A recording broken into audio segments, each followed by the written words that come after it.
The following is a live broadcast of a Lone Star community radio program, recorded and broadcasted live on irlonestar.com, Conroe's FM 104.5, 106.1, and facebook.com/irlonestar.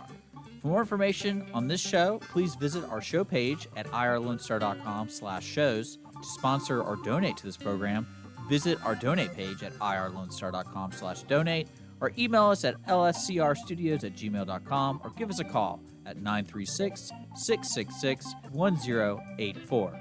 Lone Star Community Radio production and broadcast is possible by folks like you. So sponsor and donate today. You are listening to Lone Star Community Radio on 104.5 KCZW and 106.1 KZCC Conroe, and worldwide on the irlonestar.com.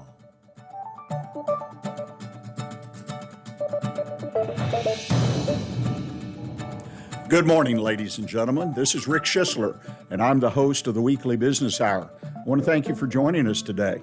I think we have a wonderful show lined up for you. Hopefully, education, give you some ideas that you can use in your business, because we recognize and respect this is where Montgomery County, and in fact, businesses all over the world through the internet, come to get their information about business, be part of conversations, and hopefully walk away with an idea or two that you can implement in your business that'll make a difference even today. So again, thank you for joining us. A reminder, as I do every week, the show is broadcast live on YouTube. So if you'd like to see us as well as listen, go to YouTube, our channel, The Weekly Business Hour, and you can click on it and you can watch as well as listen. Go to YouTube or Facebook, one and the same these days, and watch as well as listen. Before we get started, I want to thank our sponsor of today's show, Keith O'Connor and Closing Strong, LLC.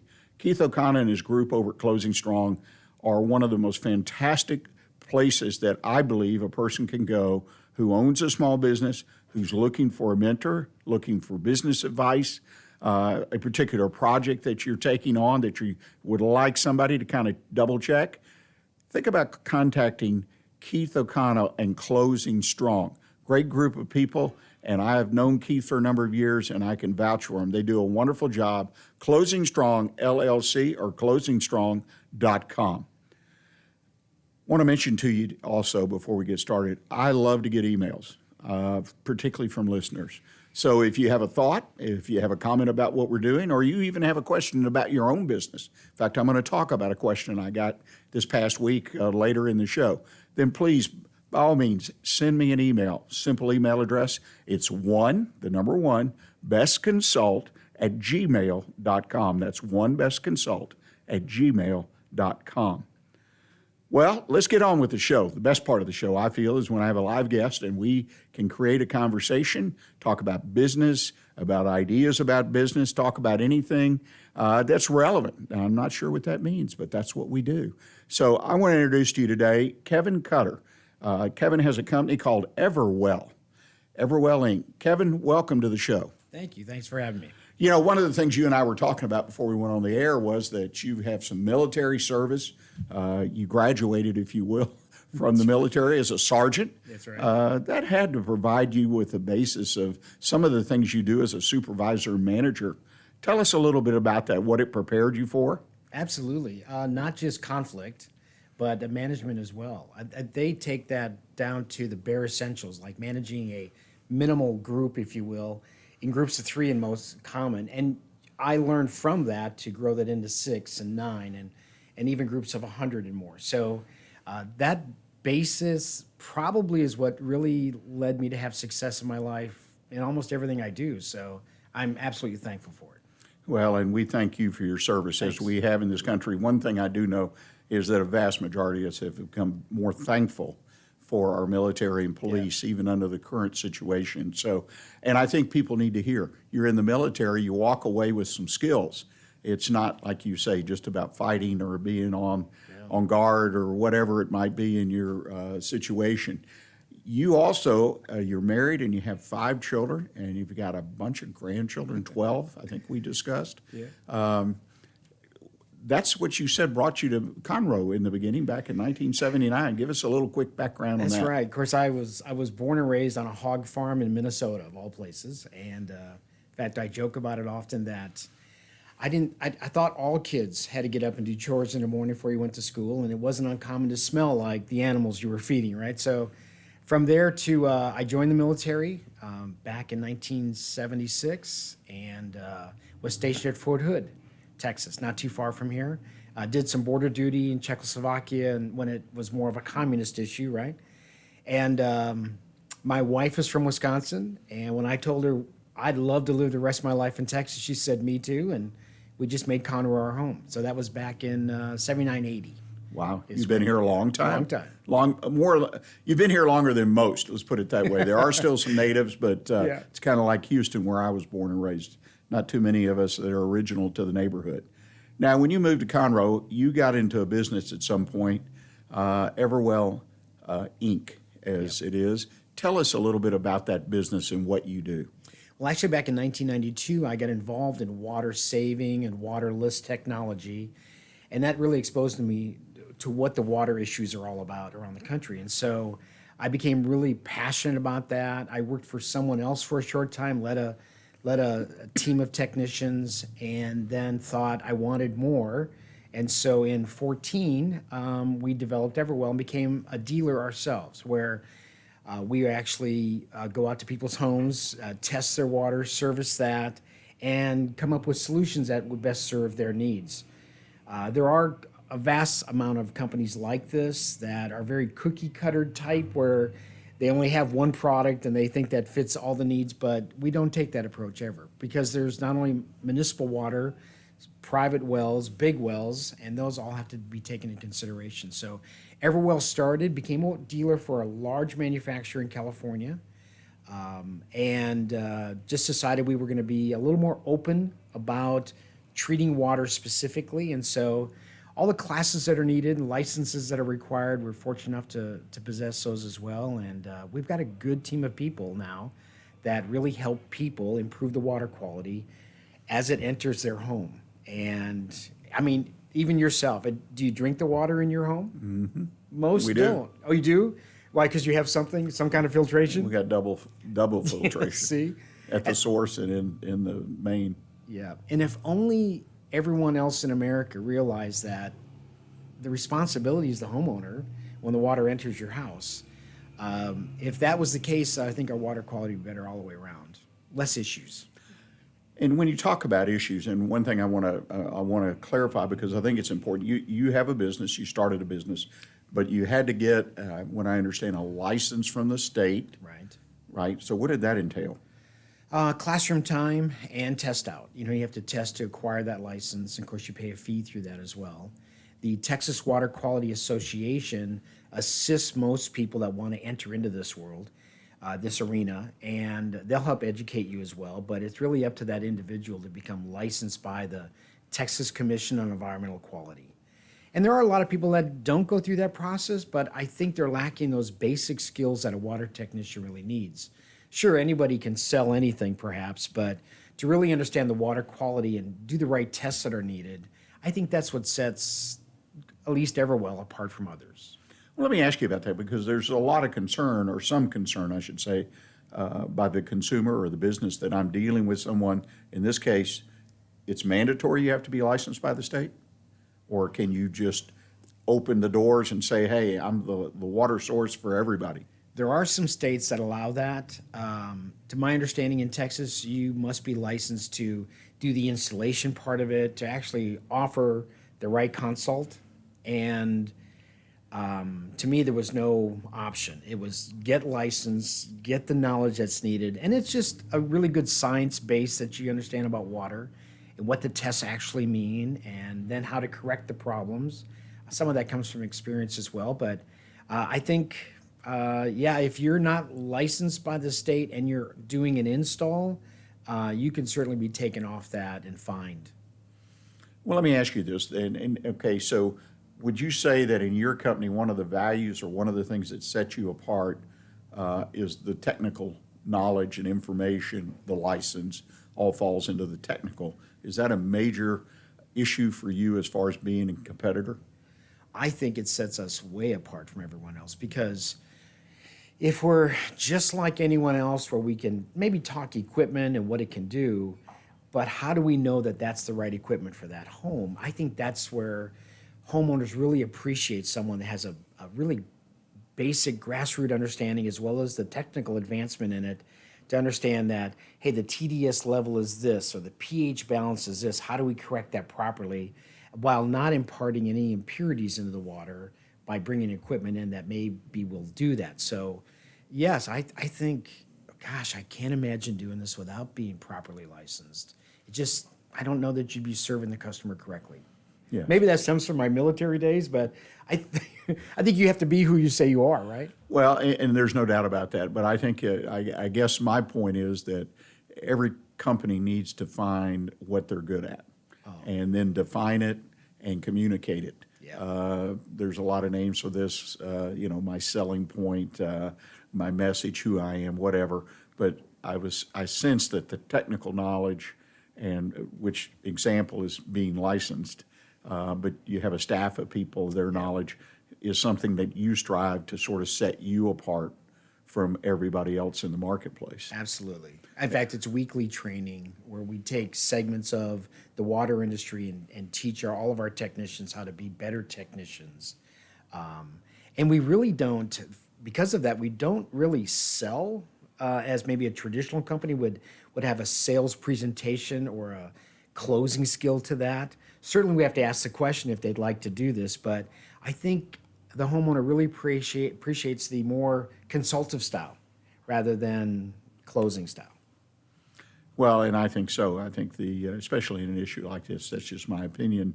Right. I know I look for consultants. Yeah. I was on the phone with one this morning on an issue I have in the home. So, and I felt very comfortable when I got off the call that I was looking for somebody, and I said, these folks sound like they are on what I'm on. Well, it's still there that in standard business tactics, people want to buy from who they trust and really feel comfortable with, and so that has to be there. And I think if you're consulting with them and giving them options in that, they recognize, gee, you really have their best interest at heart.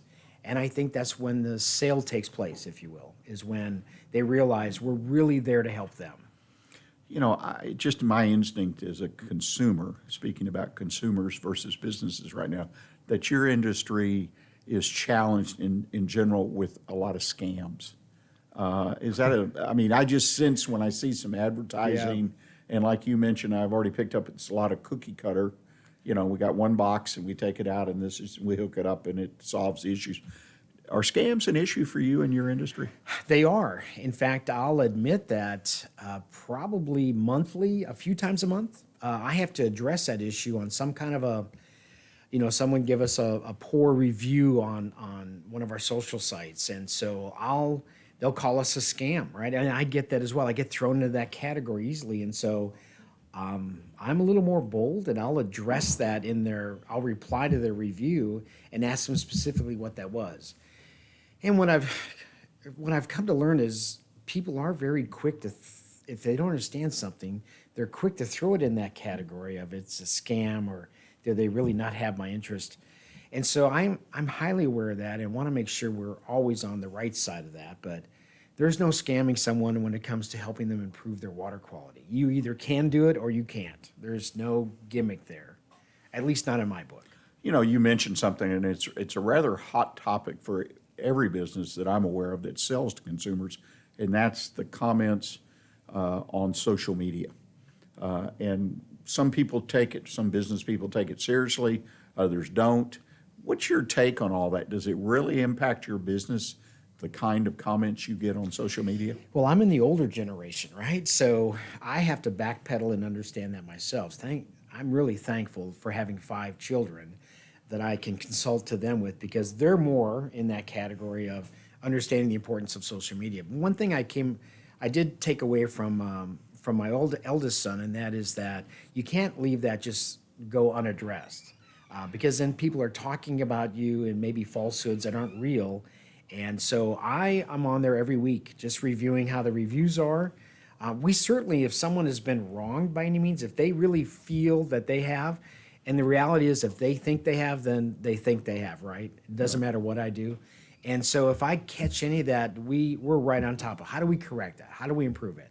And I found, too, that occasionally where they may have given us a 3-star rating, and I'll ask them, what did we not do that kept you from giving us a 5-star? And the good people, the ones that are sincerely reviewing you and not just broadcasting poor reviews, they'll tell you, and it gives us an opportunity to correct that.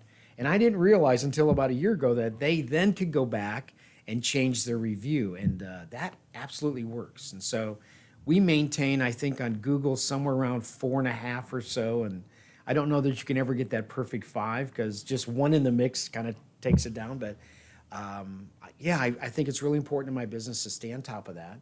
And I haven't even delegated that to anyone else yet, so it's important enough that I review it myself. And it's several times a week I'm on it, just looking. I think you make an excellent point is that, and we were talking about this last week, social media is hard to delegate, but it's also hard for us of our generation, so to speak, to understand. But you've got to keep, one of the points I made in my commentary last week was you've got to keep your hands on it. Doesn't mean you have to learn how every button goes and pushes and put a star and this and that. You can let folks do that for you, but the message and, as you say, the comments, the ratings, you got to do that. You can't delegate that out as a small business owner. I have to agree with you. In the 6 years that we have been full-time, and it's been my company, I'm really good at delegating a lot of things, but I'm holding on to things near and dear, but at the same time, teaching like our office manager why this is so important. And we do, as a company, have a list of core values that we bring up constantly, and it helps so much in just helping others to improve when they understand what we expect of them. Well, I always tie all of those things. The reason why we reply to our reviews is because our core values say we're this kind of a person, we're this kind of a company. And so that's been advantageous, I think. And how do you direct and steer people to become the best version of themselves within your company? And I think at first I needed to establish those core values so they knew what I expected of them and what I told them Everwell stood for. And so they could relate that to all of our customers as well. And honestly, I've seen several people have difficulty aligning themselves with some values, and they just sort of weed themselves out. So I'm so thankful years ago someone instructed me to have core values in my company because it just helped those that weren't supposed to be there weed themselves out anyways, and as long as I showed them how important those values were. So I think that reviewing of all of those reviews that we receive, if they're contrary to our values, then we need to address those and help the customer understand who we are as well. Yeah. And we get good feedback from that. Well, you make some excellent points, especially on establishing some kind of core values or who we are, whatever name people put on it. Right. I think you really hit a home run when you do that, when you start a business. One of those, in my opinion, must-dos. Well, believe it or not, we're at our first break. We've raced through the time. Ladies and gentlemen, we're going to take a short break. When we come back, we're going to continue this conversation with Kevin about some of the business ideas and some of the methods and different things, processes that he's done in his business to be successful. So I encourage you, please stay with us, and we'll be right back with you. For business ideas and news you can use, join us on the Weekly Business Hour every Monday at 11 a.m. on Lone Star Community Radio. Lone Star Community Radio is looking for those who are interested in hosting their own talk show with monthly and weekly slots available in Conroe's FM 104.5, 106.1, and on irlonestar.com. Start your own podcast, create your first YouTube channel, and be on TV. Contact Lone Star Community Radio online at irlonestar.com or call the station message line at 936-647-3776 to take your first step into the radio world.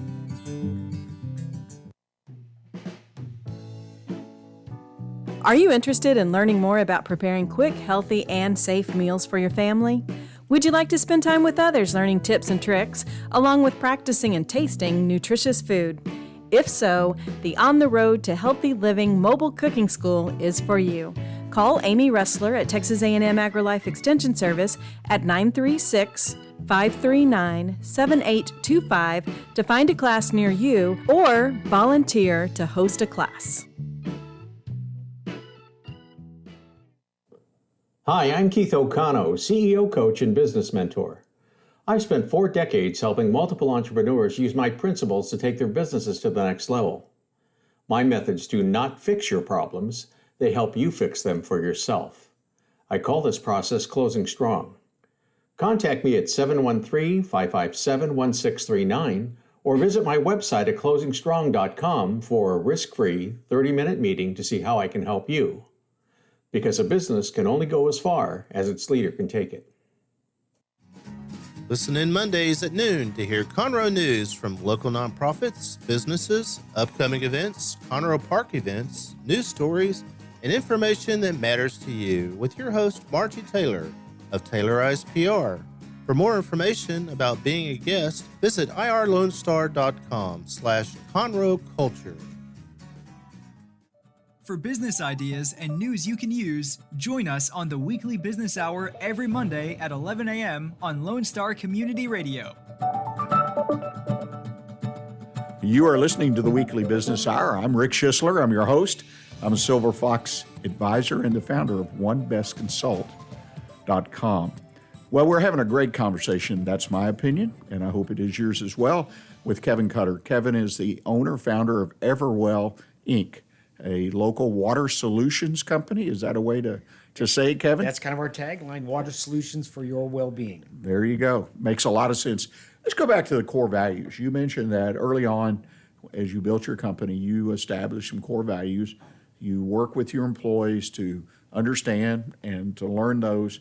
And then now you're checking them against the reviews and ratings that you get. So if you find one, this is what you relay to me, if you find a core value or values has been either misinterpreted or misapplied or, gosh, you just missed the target completely on service to that customer, then you use that as an opportunity to dig in and find out what happened.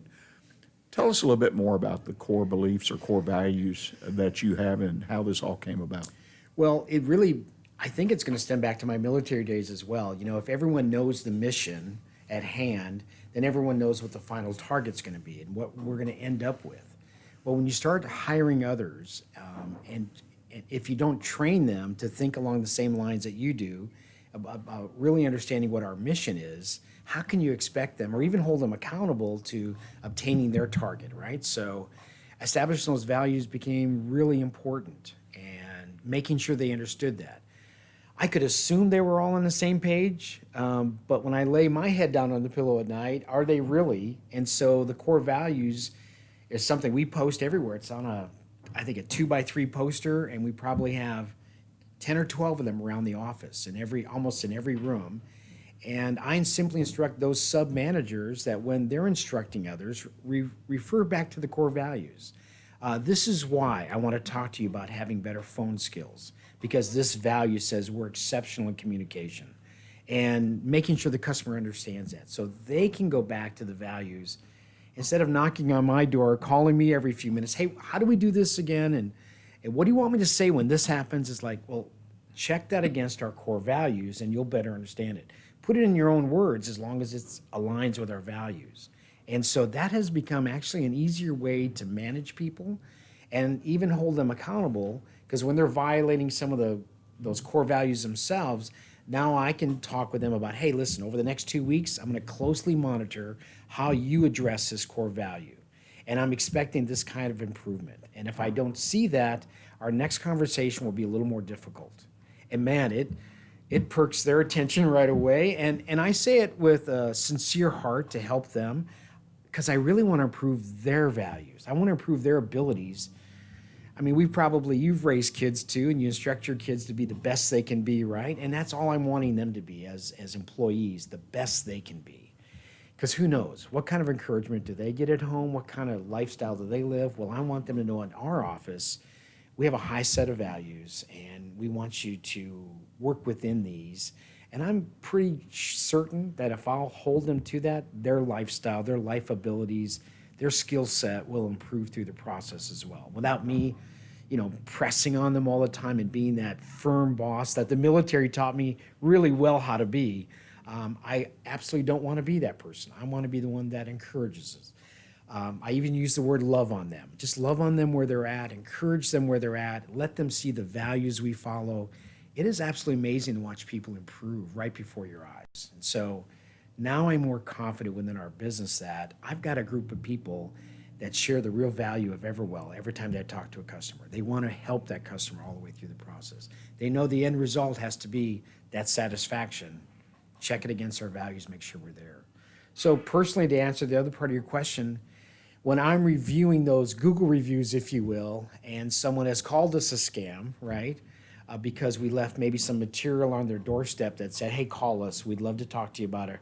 Well, this is a scam of some sort. I don't even understand what that is, but I want to address that in that review. How could you call us a scam when we're sincerely here to help someone improve their water quality?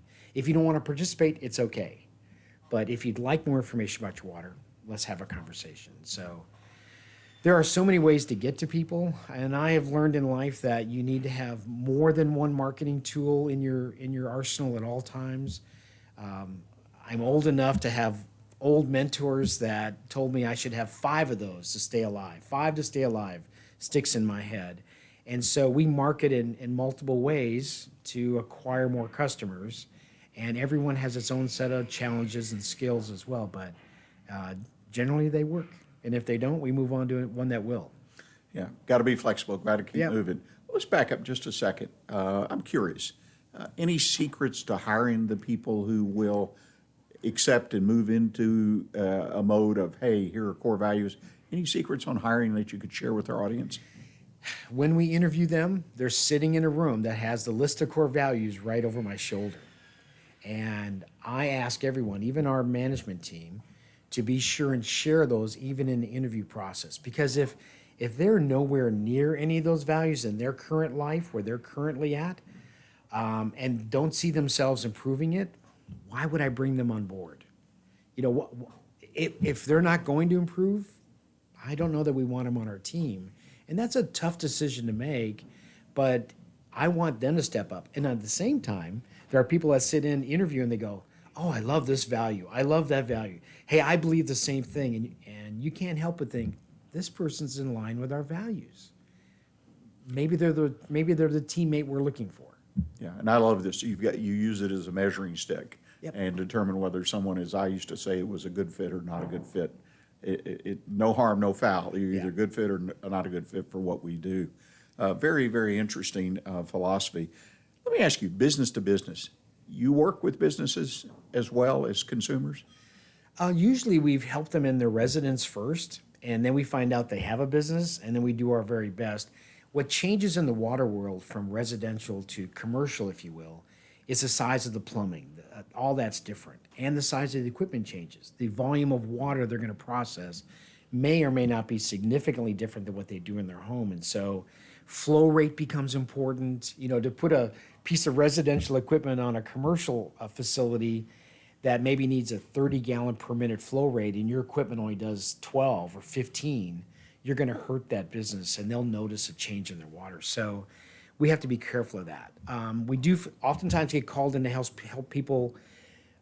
Just happened. A gentleman has a juice plant. They make juices, and he has pH issues in his water. And so we'll address that this next week. In fact, I'm going to go out to their facility. We'll find out what the source water pH is. When they put it through their current process, how do they impact the pH of it? And then we'll raise the pH up to where he needs it to be. And so there can be those differences. Although, now that I say that, there are many residents who we go out to their home, especially those on private wells where maybe their pH isn't correct, and it can create an acidic level in their water that etches copper pipe and causes leaks, or just isn't good for their personal being. So the EPA says we should drink water between 6.5 plus, and many of us say that 8.5, 9.5 is even better. There's so many alkaline waters out there today, but we shouldn't go below that 6.5 in pH. In fact, when you get down to 4.5, it's actually harmful for our organs. And so it is important that our water be at a certain pH. 6.5 or better is important. And you can buy equipment, homeowners can do that as well, to test their pH themselves, or just buy an inexpensive swimming pool test kit and test your pH levels Right. as well. So all those play into how do we properly fix someone's water. And I love addressing those issues. Well, there's no doubt about it. You exude a passion for what you do. Thank you. Well, ladies and gentlemen, we're to the end of our first half hour. Kevin, do you mind sticking around and talking a little bit more in detail about water and some of the issues perhaps that are locally challenging as well? Absolutely. I'd love to. Okay, we're going to take our bottom of the hour break, and when we come back, we're going to continue this conversation with Kevin Kutter and Everwell. See you then. Not sure who to turn to when you have a problem in your business? Listen to the Weekly Business Hour on Lone Star Community Radio. Don't forget to download the Lone Star Community Radio app from your Google Play or Apple Store. Bring Montgomery County's community radio with you anywhere with your smartphone or tablet. If you are in the Conroe area, tune in on FM. That's Conroe's FM 104.5, 106.1. If you are on the computer, bookmark irlonestar.com as your internet radio station. A Lone Star Community Radio, broadcasting 24/7 from the heart of downtown Conroe, Texas. Hi, I'm Keith O'Connell, CEO, coach, and business mentor. I've spent 4 decades helping multiple entrepreneurs use my principles to take their businesses to the next level. My methods do not fix your problems, they help you fix them for yourself. I call this process closing strong. Contact me at 713-557-1639 or visit my website at closingstrong.com for a risk-free 30-minute meeting to see how I can help you. Because a business can only go as far as its leader can take it.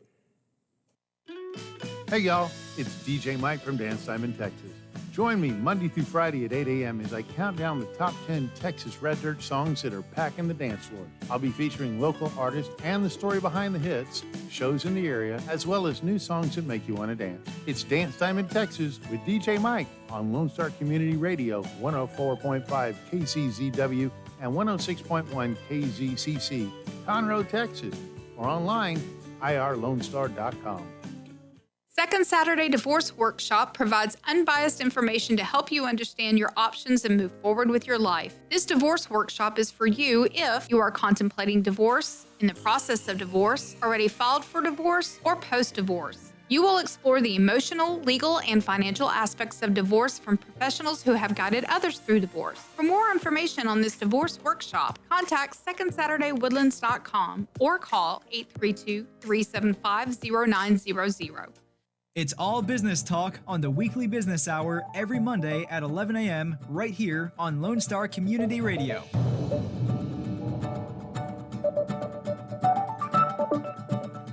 You are listening to the Weekly Business Hour, and glad you have stuck with us. We're beginning the second half of our show today. And before we do that, I want to mention to you before we get back, and we're going to continue this conversation with Kevin, I want to let you know again, contact me. Tell me what you're thinking. Tell me about your business issue. I love to get these emails. I use them on the show. I try to reply to everyone. So please reach out to me at onebestconsult. That's onebestconsult@gmail.com. Also want to mention, too, our show sponsor again, those folks at Keith O'Connell and Closing Strong. They're great. You need a mentor. If you don't have someone who is dedicated to what you're trying to do with your business, you need to reach out to Closing Strong, those folks, closingstrong.com, a great cadre of individuals who have just years of experience in the business world, working with businesses, small, medium-sized businesses. Keith O'Connell, I've known him for a number of years. He's a wonderful individual. He's a writer. He's just shares his wealth of knowledge, and he really centers their practice on the personal purpose statement. That's something you can check out, personal purpose statement. Published a book about it recently. Really helps the business owner find out what they want to get from their business. So reach out, closingstrong.com. Well, let's continue, Kevin. I feel we've had a great conversation today. It's been very educational for me, hopefully, and our listeners as well. Let's talk about the current water situation. I mean, you've told us and educated us about what you do in your business and how you approach it, mainly driven by the technical side of the business. Now, let's talk about what the business market is out here, if you will. Montgomery County. We've got a lot of water sources. We've got, mud districts. Right. We've got cities. We got the San Jacinto River Authority that kind of overlays a lot. And we got a lot of private wells, I suspect, as well. What's going on in Montgomery County, if you can generalize that? I can, and I'd like to go back even a little bit further, like the beginning of time, right? I won't take much time, but all of us have learned about the hydrological cycle, and usually around 5th grade, where the water evaporates, goes in the clouds, precipitates down. And what most people forget about is that the water processes through the earth, and the earth becomes a great filter, right? Unfortunately, let me share this one story with you, and you'll see some of the challenges I'm faced with. So Montgomery County, or portions of it, have been in the flight pattern for the airports for a long time. And there was a time in our younger life when you could actually watch a jet plane discard fuel before it would land because of the weight issues. Well, today, I don't think they do much of that anymore, but I can tell you this: jet fuel today is found in well sources where the wells are around 200 feet or so or shallower.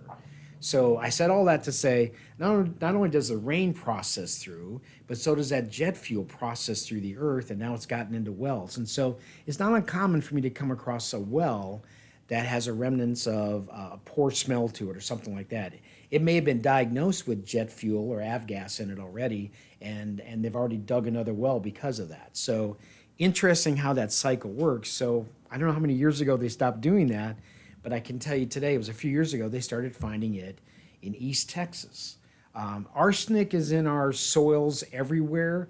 The unfortunate thing, it gets into our water system as well. And the challenge with arsenic in our water is that our body treats arsenic almost like calcium, and it places it right into our bones. And so our body doesn't discard that very well. So it's important to keep that out also. Those can all be tests that are done. In fact, I'll put a plug in for Dr. Pierce here in town. He actually has the largest, I think it's the largest test facility in the state of Texas, is right here in Conroe. And so if we need some really elaborate detailed tests, I mean, right down to the parts per billion, we'll use his services to do that as well. I think it's recommended if you own a private well, you should have that tested at least every 10 years. Many homeowners don't test it until it comes time to sell their property. But, if we're looking at it for our personal intake, and remember, we absorb a lot of water during a shower as well. What are we taking into our body through drinking or through absorption too? So there's a lot of issues like that. In Montgomery County, where the mud districts are, they've been required for years to send out a consumer confidence report. I think the date is June 30th or July 30th is mandatory. They no longer mail them out, to my knowledge, because of the internet, although the mud districts post them on there. And that's the test that they've had done. Sometimes they're difficult to understand. There are companies out there that interpret it for you, so you really know what's in your water. The website we talked about earlier is one that can be really advantageous, but that's oftentimes where we need to start. Because remember, we absorb as well. We don't just drink in the water, we absorb too. So in 1974, the Safe Drinking Water Act was established. It was established because of all the stuff in our water. We as a country, if I can take you back further, the average lifespan for us around World War I was in the 40s. Men and women were living to be 46, 48 years old. We were dying early because of waterborne bacteria, cholera, typhoid, giardia, diphtheria, all those waterborne bacteria were there, killing us earlier than we needed to. And so France had started, we learned the use of chlorine in World War I. We came back, started putting chlorine in our water because it's cheap, and it killed those living organisms, and mankind started to live longer. It wasn't until 1974 that the EPA said, okay, we should monitor this closer. So they create the Safe Drinking Water Act, and in that act it said, okay, chlorine should never be, 0.2 to 0.4 parts per million is all we need to adequately disinfect. Then they have a maximum contaminant level as well.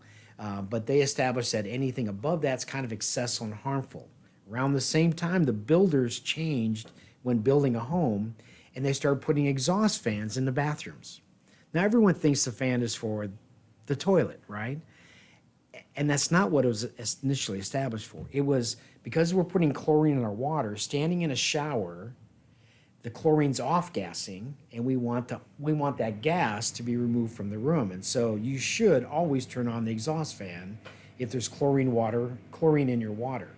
Standing in that shower, it's said that an 8-minute shower is like drinking 8 glasses of your water, because you're breathing in the off-gassing chlorine and you're absorbing between 1 ounce to 2 ounces of water in that 8-minute shower. So you're taking it in.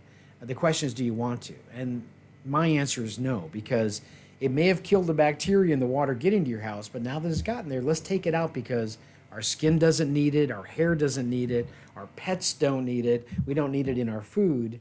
And so that's why oftentimes we get called to come and remove that gas out of their house. And we improve the air quality as a result of it, and the water quality. And issues like dry skin goes away, lifeless, limp hair goes away. It cleans up a host of problems. Well, we hear a lot and read a lot in the press here in Montgomery County and in other counties around the country that, we've got this fight over surface water, well water. That's a different kind of issue than I suspect you're dealing with. But the fact is that we are mixing waters, it sounds like. I mean, you got surface water, you got well water. And I'm part of the group that feels that I need to monitor my water. I'm not excessive about it, but we have a system that was installed when we built our home, and has various filters and things as well as softens the water. But people, this issue sort of runs hot and cold.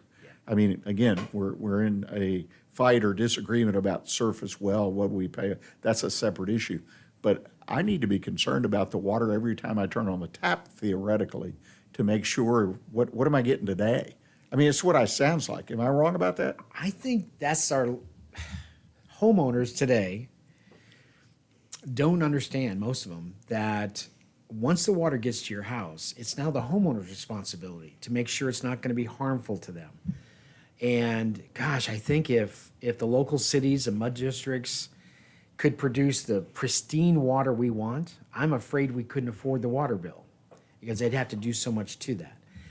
And even if they did create this really pristine water, because water is so aggressive, it picks up everything it touches. By the time they transport it in the plumbing to my house, it's going to pick up all the debris that's in the plumbing as well. It does get to our house. If you have filtration, when it comes time to change that filter, you probably notice some pretty brown, nasty stuff that just a filter is taking out. And so we do that as well. And you're right, they're blending waters today more than ever. There's surface water, well water. No one, as much as I love Lake Conroe, would go out there and drink it, right? That surface water has a lot of bacteria in that has fallen into it. There's ducks in the water. There's runoff of nitrites from the farmers' fields. There's industrial waste that runs off. All of that water all of those elements get into our water. At what point do we remove it? Even the water on the roads today, it all runs down to the Gulf for the most part, right? Well, then that's evaporated. But what's on the road? There's oils, brake fluids, there's the coolant fluid for the radiator, and all that just gets washed down. That water then evaporates, and now it's in the clouds, and then it precipitates out. Now it's in our filtration system, in our earth. And so, yes, I'm a firm believer that it is the responsibility of mom and dad to take care of the water quality as it enters the home, to make sure their family is safe. Clean, clear water is not always safe, right? It may look great, but what else may be in it? And that's why we test. People call us every day, come out to their house, test their water, and that's the starting point. And we usually do that free, unless it's a real excessive issue like some of the wells where we have to go pay to have additional tests done. But usually we can get our answers at our first visit to find out where we should go from there. Well, we've run out of time. We're down to the next break, but I'd give you one quick general question. Yeah. This involves Montgomery County. You're a business person. You own a business. You sounds like very successful. Do a lot of great things with your business as far as management. What is your projection of what's going to happen in our economy here through the end of the year, but in the future? What kind of future do you see here in Montgomery County for Well, the it's business. still one of the fastest growing counties in the nation, right? It's still growing there. So the demand on our water sources are going to be even more difficult. It might put on some strain on our water systems that may require more effort by companies like us. And hopefully there's a team of people out there like me as well that are willing to embrace that and do it right, and help the homeowner. I love Montgomery County. Lived here since '79, and I don't think there's a better place on the planet. And I've been to some great ones, right? But I always come back to Conroe and absolutely love it. I hope that the business owners out there are following some of the basic rules of business, setting money aside for the hard times. It hurts my heart to hear businesses are failing because of this pandemic we've just gone through. I'm very fortunate to follow some of those basic practices that you set money aside for those difficult times. And sure, we will have lost money by the time all this shakes out as well, but we'll come out on the other end stronger. And I encourage business owners to be diligent about that, push through the obstacles. Sure, some of us business owners get paid last because we want to make sure our employees are going to hang with us. I'm on that page as well. But we'll do what it takes to push through this and get out on the other side of it. I think we're going to become a stronger people, a stronger county, and a stronger city as well, as long as we all work together and push through this.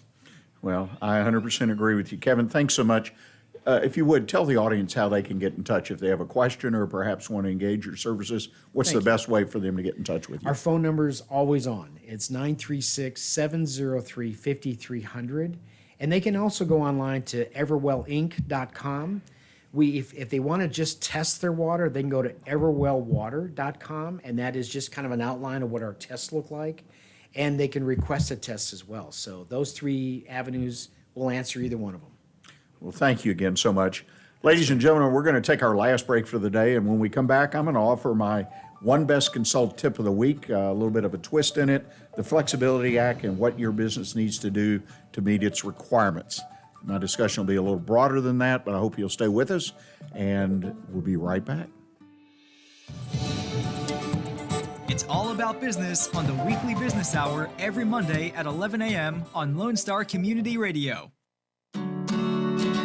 Have a legal question? Are you a resident of Montgomery County? Call 281-645-6344 to talk to a volunteer attorney from the Woodlands Bar Association. We answer the phones on the first Monday of every month at 281-645-6344 from 5 p.m. to 8 p.m. to provide general legal information and information about legal resources to Montgomery County residents. Hi, I'm Keith O'Connell, CEO coach and business mentor. I've spent 4 decades helping multiple entrepreneurs use my principles to take their businesses to the next level. My methods do not fix your problems, they help you fix them for yourself. I call this process closing strong. Contact me at 713-557-1639 or visit my website at closingstrong.com for a risk-free 30-minute meeting to see how I can help you. Because a business can only go as far as its leader can take it. A Lone Star Community Radio is Montgomery County's radio station with talk, music, weather, and traffic for Montgomery County. Have a question or comment about one of our shows? Want to know how to reach a host? Just contact the station at irlonestar.com or call in and leave a message at 936-647-3776. Get involved with your community with the Lone Star Community Radio. Lone Star Community Radio is Montgomery County's radio station with talk, music, weather, and traffic for Montgomery County. Have a question, comment about one of our shows?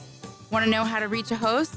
Just contact the station on irlonestar.com or call in and leave a message at 936-647-3776. Get involved with your community with Lone Star Community Radio.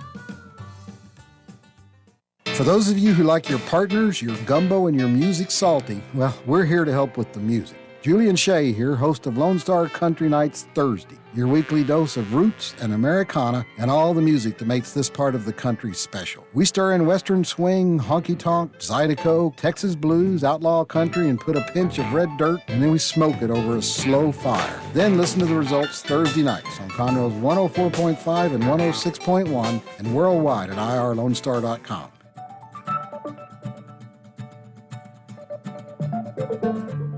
Welcome back. You're listening to the Weekly Business Hour. I'm Rick Schissler. I'm your host.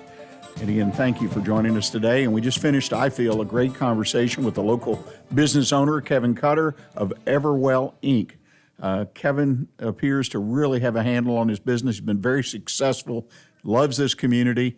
And I encourage you, if you didn't catch all of his conversation, please look for us on Wednesday. We'll be posted on social media, be on our channel, The Weekly Business Hour, YouTube, Facebook. We'll also be on our website at onebestconsult.com. So lots of places to take a look, and I would deeply appreciate it. If you like what you see or like what you've heard so far, please share it with your fellow business people. Well, let's talk about my tip of the week. We've got a little bit of time left today. The Flexibility Act and what your business needs to do to meet its requirements. Now, some of you may be familiar with the Flexibility Act, the Government Act. This was a law that was passed recently by Congress and signed into law by President Trump. It was kind of a tag-on to the Payroll Protection Program, PPP. Probably have heard enough of those initials to last you the rest of your life, the PPP. I want to talk briefly about that program, whether you were successful in getting your bank on board and getting a loan to help you sustain yourself. A lot of folks I know, clients I work with, were not so successful. It's a very interesting story how that played out. But anytime you have government in it, if you know me, you know my feeling. There's going to be just some tough issues that you're going to have to deal with. You got to be very, very patient and deal with the right people. Well, the Payroll Protection, PPP, or the PPP Flexibility Act, the new law, you need to work with your bank. That's my recommendation. That's what I've found. That's what I have listened to people teach about this particular law. Work with your bank, the bank where you made the loan. You can go online to the SBA website, as well as probably your accounting firm. If you have a firm that has a website, most likely will have information, but work with your banker.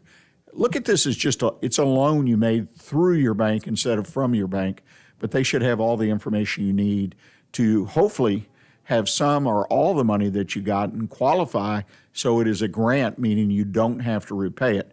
But the terms of repayment otherwise are very liberal and something that you hopefully can live in and help your business succeed and thrive as well during these challenging times. I want to speak, though, in the remaining time I have about the flexibility. We all have learned a lesson, if nothing else, about how important it is to be flexible. Your business has to have flexibility, day-to-day operations in your planning and everything. You need to, if you're not there, look in the mirror and say, I'm going to figure out how I can make my business more flexible. It's an important point. You must do this going forward because I think uncertainty is going to be with us for a while. It's going to be a challenge for small businesses to sustain themselves. But I think there are wonderful growth opportunities out there for many, many businesses. So I encourage you, look at the flexibility of your business. I'll talk more about this next week when I have a little more time, but think about flexibility this week and how you can make yourself and your business more flexible. Please put a note on your calendar to join us next week, 11 o'clock, right here on irlonestar.com. We've got a very, very special guest, Tom Brody, the money man. And if you don't know Tom, you understand money. So join us. Tom's got some ideas that he's working with to help small businesses get some tax breaks that perhaps can help you sustain your business. Thank you for joining us today, and remember to stay in touch with what's happening here in Montgomery County, right here on Lone Star Community Radio. And until next week, I love to tell you, stay engaged and keep your focus on what counts in your business. Thanks.